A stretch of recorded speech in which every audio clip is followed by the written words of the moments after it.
ان کو اپنے لوگوں کو زیادہ منسٹریاں ملیں تاکہ کیبنٹ ان کی جو ہے وہ ان کی طرف راغب ہو اور کیبنٹ مضبوط ہو.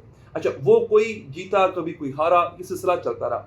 جہانگیر ترین صاحب کو بالآخر جو ہے وہ نااہل قرار دیا گیا اور وہ بالکل سائڈ پر ہو کے بیٹھ گئے. اچھا اب اس میں جو ہے ناظرین آپ کو بڑی امپورٹنٹ بات بتا دیتا ہوں کہ اس میں ایک تیسرا فریق انٹر ہوتا ہے، شاہ محمود قریشی، جہانگیر ترین. دو یہ لابیز تھیں، یہ دو کنٹینڈرز تھے جو آپس میں کسی نہ کس طرح سے کولڈ وار میں رہتے تھے. اب آپ نے میرے ساتھ ساتھ رہنا اور سمجھنا ہے اس چیز کو. تیسرا فریق جو ایڈ ہوتا ہے وہ ہوتے ہیں اسد عمر. اب اسد عمر صاحب نے کیا کیا؟ اسد عمر صاحب جب آئے تو جہانگیر ترین نااہل ہونے کے باوجود بھی عمران خان صاحب کے بڑے کلوز تھے اور اتنا کلوز تھے کہ وہ کابینہ کی میٹنگز میں بیٹھا کرتے تھے. جہانگیر ترین صاحب نے سب سے پہلے تو اسد عمر صاحب کو فارغ کیا، ان کی وزارت خزانہ ان کے ہاتھ سے گئی، ان کو فارغ کیا. پیچھے رہ گئے دوبارہ دو فریق، جہانگیر ترین صاحب، شاہ محمود قریشی صاحب. اسد عمر صاحب کی جب واپسی ہوئی، اب آپ نے بالکل ایونٹس پر غور کرنا ہے کہ جیسے اسد عمر صاحب کی واپسی ہوتی گئی جہانگیر ترین صاحب دور ہوتے گئے. چینی کی رپورٹ آتی ہے، جہانگیر ترین صاحب کا پتہ بالکل صاف. اب پیچھے کتنے فریق رہ گئے؟ پیچھے واپس دو فریق رہ گئے، اسد عمر اور شاہ محمود قریشی. اب چونکہ اسد عمر جو ہیں وہ ایک تو سیاستدان بھی کوئی بہت پرانے نہیں ہیں، پھر بطور فریق انہوں نے اب جا کے اپنا حصہ کلیم کرنا شروع کیا ہے. مگر شاہ محمود قریشی صاحب یہ کام بہت پہلے سے کر رہے تھے کیونکہ جہانگیر ترین کے ساتھ ان کا ایک کولڈ وار چل رہی تھی. کولڈ وار کیا، بڑے آمنے سامنے آ کے بیان دیتے رہے ایک دوسرے کے.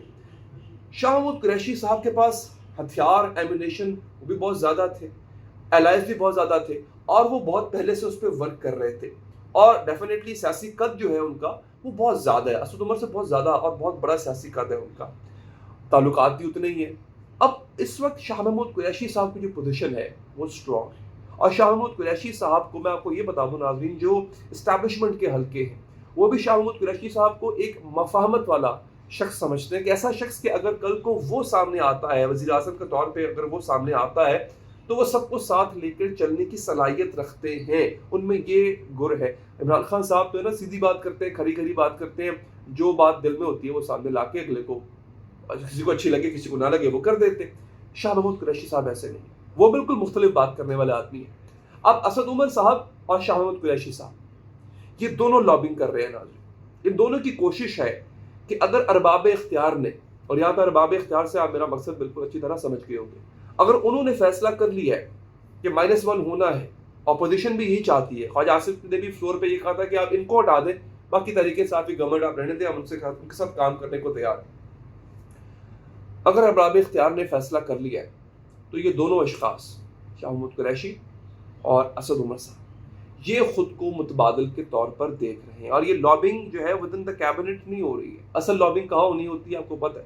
اصل لابنگ پنڈی ہونی ہوتی ہے. وہاں پہ بڑی بھرپور اس وقت جو ہے وہ گراؤنڈ کو لیول کر دیا گیا ہے، ہر طرح سے چیزوں کو سموتھ کرنے کی کوشش کی جا رہی ہے. لیکن اب سوال یہاں پر پیدا ہوتا ہے کہ عمران خان صاحب کیا سوچ رہے ہیں، وہ کیا کہیں گے، جس پر آج کا ان کا بیان بڑا ضروری ہے. آج جو انہوں نے بات کی عمران خان صاحب نے کہ اگر -1 ہو بھی گیا تو ہم آپ کو نہیں چھوڑیں گے، آپ سے مراد یہ اپوزیشن. یعنی ایک بات تو طے ہے کہ بھنک عمران خان صاحب کو بھی لگ گئی ہے کہ -1 پہ کام کیا جا رہا ہے اور میرے اپنے لوگ جو ہے وہ اس پر کام کر رہے ہیں. لیکن انہوں نے طے کر لیا ہے کہ جو بھی ہو، میں رہوں یا نہ رہوں، ان کو تو میں نہیں چھوڑوں گا. جبھی میں کہتے ہیں ان کا تو مکو ٹھپوں گا، ان کو میں نہیں چھوڑوں گا. لہٰذا عمران خان صاحب کو بھی کلیئرٹی ہے اس وقت، اپوزیشن کو بھی پتہ ہے. اپوزیشن نہیں چاہتی ہے کہ عمران خان صاحب بطور وزیر اعظم رہیں، کوئی دوسرا تحریک انصاف کا کوئی اور شخص ان کو قابل قبول ہوگا. اب یہاں پر تیسرا اہم سوال یہ ہے کہ کیا اسٹیبلشمنٹ بھی ایسا سوچ رہی ہے؟ کہ اسٹیبلشمنٹ کا جو فیصلہ ہوگا میرا خیال ہے وہ بہت اہم ہوگا اور وہی ڈیسائسو مومنٹ ہوگا جو بھی فیصلہ اسٹیبلشمنٹ کرتی ہے کہ وہ اس بارے میں کیا سوچ رہے ہیں. کیا ان کو عمران خان صاحب کے علاوہ کوئی اور قبول ہے؟ اور اگر وہ کوئی اور اسد عمر یا شاہ محمود قریشی کی صورت میں سامنے آتا ہے تو کیا وہ قبول ہے؟ کابینہ کو کیا یہ بات قبول ہے؟ کیونکہ کابینہ کے ایک فرد نے، محمد خان نے جو ٹویٹ کیا ناظرین، وہ یہ کیا ہے کہ عمران خان اگر نہیں تو پھر جمہوریت بھی نہیں.